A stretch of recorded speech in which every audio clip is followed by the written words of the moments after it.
Peace, YouTube. What it do? Your boy Justice Shabazz. Another video, and this video right here is basically it's a brief video, just talking about how I've been looking at this story. I follow a lot of stories, and only the ones that's more significant to our people as a whole, and just to inform the people what's going on. Because, like I said, the news does show you things and talks about certain things, but then they leave out certain things as well. But this is a platform where I can speak my truth and inform the people what's going on. You know what I'm saying? Black, white, Latino, Chinese, whatever nationality. This is what's going on. So nurses in strike. They end the strike. Oh God, this phone always do this. Nurses strike ends in New York City after hospitals agree to add nurses. This was like 6 days ago. So basically, nurses at Montefiore Medical Center in the Bronx. What it says. Oh my God. Why is it doing this? So basically, nurses ends in New York City strike after hospitals agreed to add nurses. More than 7,000 nurses at 2 New York City hospitals ended a 3-day strike and returned to work on Thursday after they resolved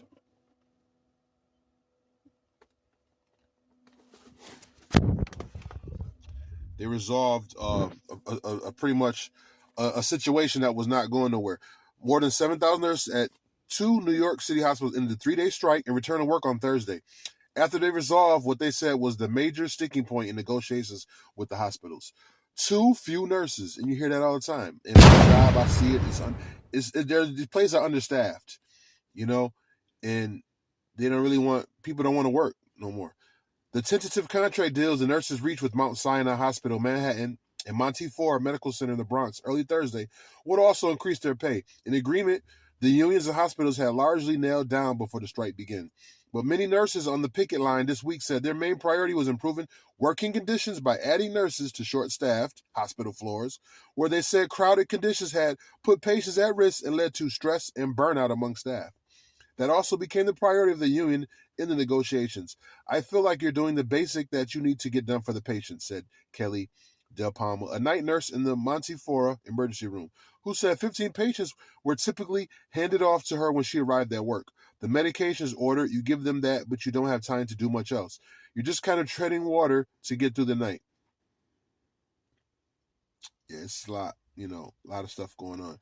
But, end of the day, this just shows you that when people stick together and come together collectively, you can make change. You know what I'm saying? Yeah, it's a lot. I'm just looking through Even Amazon, federal labor official, rejected the company's attempt to overturn a union victory at a warehouse on Staten Island, removing a key obstacle to contract negotiations between the union and the company. So that's what it is. It's a big fight with these unions and employees. People want more money, more benefits. Everything is going up, inflation. But these companies don't want to pay. They had to stand still. Because in New York State, there are a large amount of people that hold registered nurse license but aren't working at the bedside as nurses, said Matthew Allen, a nurse on the negotiating committee at Mount Sinai. So there's people out there, and they fled the bedside for various reasons. If you improve the staffing, if you improve the working conditions, people are going to come back to the bedside. That's the way we're looking at it, he said. The New York State Nurses Association represents more than 42,000 nurses, said in a statement on Thursday that for nurses at Montefiore, the tentative deal reached at about 1 a.m. on Thursday morning would include a 19.1% wage increase over 3 years and the creation of more than 170 new nursing positions. That's a good start. So, that shows that people collectively come together, change can be made. And not just for this situation, but for anything. The people, the power is in people, numbers. You know what I'm saying? That's why they always trying to control the masses. So the little few people that revolt and rebel against the system, they can eliminate, because the majority, the masses, 85% of the population is dumb, deaf, and blind. And they're going to follow whatever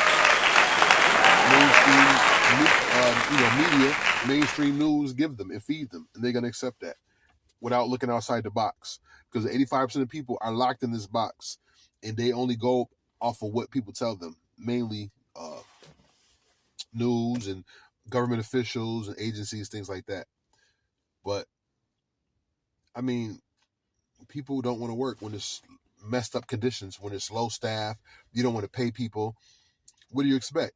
Things to happen. So you have to take care of the people. Because when it comes to the hospitals and direct care, without the staff, it would not be smooth. That's like an offense. And when you come to football, without a right quarterback, the offense is not going to move smoothly. You need the right people in place to get things off the ground, to get things moving and aligned in order. You know what I'm saying? To be a well-oiled machine. Everybody working, moving together, it could be a smooth day. But one or two people off, people late, people not showing up, that could mess everything up. The ship could sink for the most part. Figure of speech.